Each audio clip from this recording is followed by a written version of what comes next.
Welcome to BearZone. I'm Brittany Wiley. And I'm Joe Buchanan. Coming up, UNC basketball had a quick turnaround over the weekend, and how did it play out? Also, we have a preview of the biggest event in sports. We've got all that and more this week on BearZone. Don't go anywhere.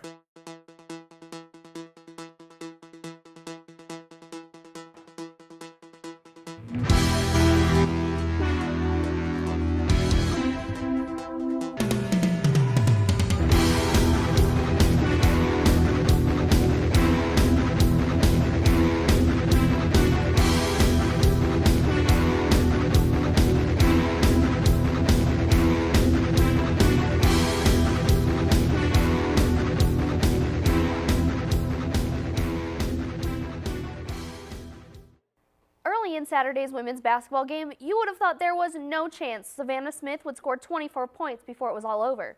But that's exactly what happened in the Bears' 68-62 win over Eastern Washington. Early in the first quarter, Smith collided with teammate Savannah Scott when both went for a rebound. They laid on the court for a couple of minutes and eventually went to the locker room. But they both came back at the end of the quarter, and Smith played the rest of the game with a swollen right eye. Oh, about the game. It went back and forth with the score tied at 34 at the half and tied at 44 going into the fourth. But UNC outscored the Eagles 24-18 in the final quarter, and Smith, well, swollen eye and all, she had 14 of the 24. Violet Capri-Moreau led Eastern Washington with 24 points. The win notched a milestone. It marked Northern Colorado's 600th in program history and pushed the Bears' record to 14-6 on the season.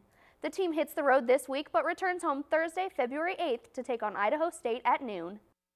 Northern Colorado men's basketball came out of the weekend with one win and one loss after trips to Idaho and Washington. First, the Bears headed to Idaho for a date with the Vandals Thursday. UNC held the Vandals scoreless for the first 5 minutes of the game. 5 threes off the bench, 7 straight from Andre Spite, and a Jordan Davis basket put the Bears up 41-28 at half. The Vandals went on a 14-5 run midway through the second half to cut their deficit to just 9 points. But a 13-2 run by the Bears put the game away, and UNC earned the 80-63 victory. Saturday, the Eastern Washington Eagles hosted the Bears, and it was a tight race. Every time the Bears tied the game or got close, Eastern Washington's Bogdan Blizniak hit a 4-0 run. The Bears went to the locker room up 37-36 after another Spite buzzer beater. UNC kept the momentum early in the second half, but just couldn't hold on, and the Eagles took the 67-65 victory.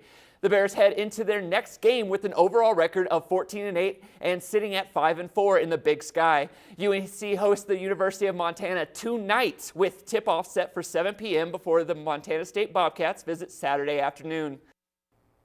When you honor your only graduating senior, you have to win, right? Of course, and that's exactly what the UNC hockey team did Friday, beating MSU Denver 6-2 at the Greeley Ice House.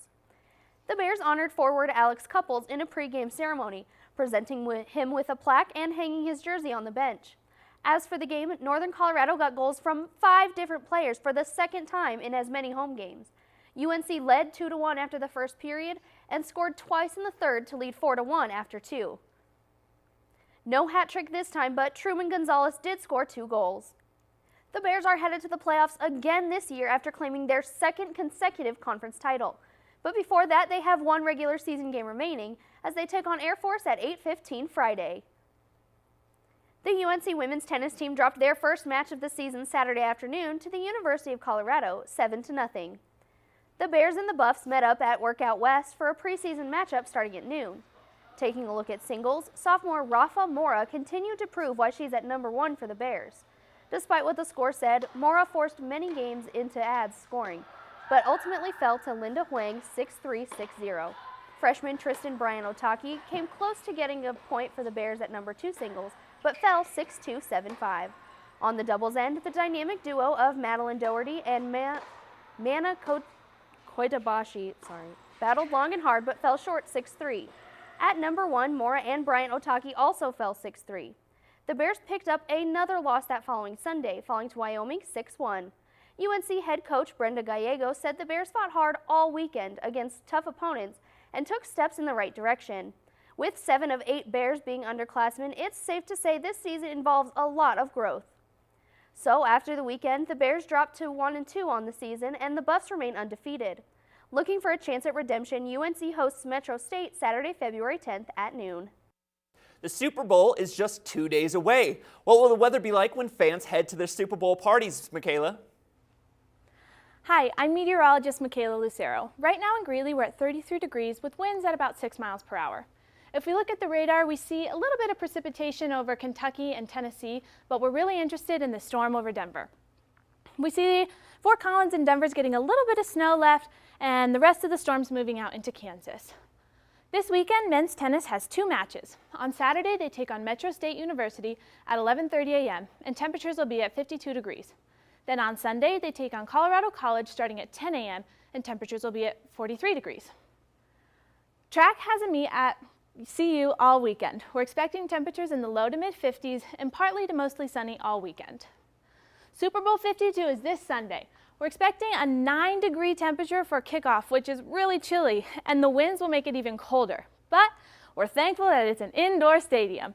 If you have time to go to any of these events, I'd love to see them. Share them with me on social media, and they might be on next week's BearZone. Stay tuned.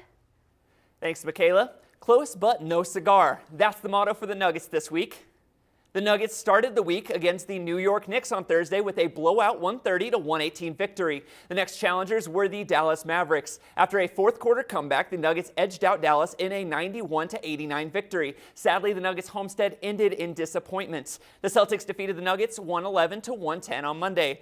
Right after that loss, the Nuggets flew to San Antonio to take on the Spurs. The Nuggets fought hard, but just couldn't match the Nuggets on their own home court, losing 106-104. Over these last 3 games, the winner has only won by an average of 1.6 points. In other Nuggets news, the team took Jamal Murray out of the starting rotation this week, but didn't say why. In his place, Gary Harris stepped up as the starting point guard and led the team in scoring with an average of 20 points a game. The Nuggets dropped to the 9th spot in the Western Conference after this week. They gear up for a tough week as 2 super teams invade the Pepsi Center. The Oklahoma City Thunder visit on Thursday and the Golden State Warriors on Saturday. Then the Nuggets get a break competing against the Charlottesville Hornets on Monday.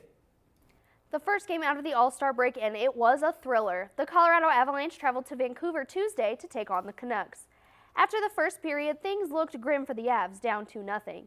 But the Avs held the Canucks scoreless in the second and scored 3 of their own. 2 minutes into the third, the Canucks scored on a power play to send the game into overtime. And just a minute into OT, Vancouver's Sven Baertschi sealed the 4-3 victory.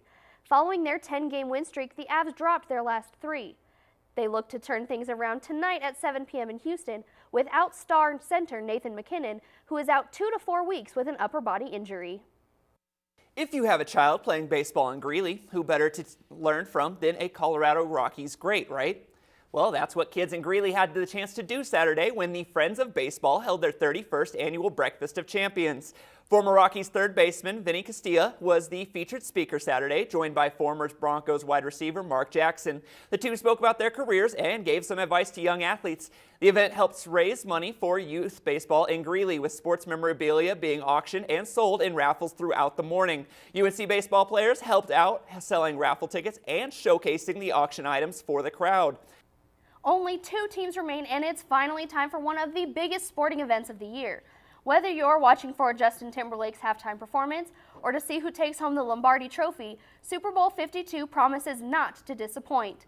The New England Patriots hope to bring home Tom Brady and Bill Belichick's 6th ring. The Philadelphia Eagles look to soar home with their first Lombardi Trophy. And Sports Illustrated predicts the Pats to win 27-19.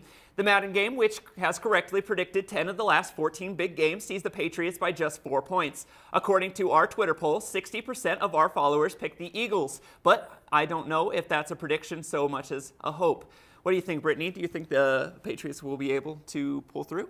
I think that if the Nick Foles and the Philadelphia Eagles, who showed up against Minnesota, show up on Sunday, that they have a chance to take down Brady and Belichick.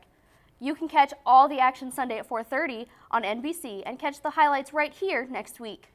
And that is our show for tonight. Be sure to stay up to date on our Twitter and Instagram pages, BearZone UNCO, and on YouTube, Bear News 98. Make sure to like us and to join us every week for BearZone. All sports, all the time for UNC Athletics. Good night.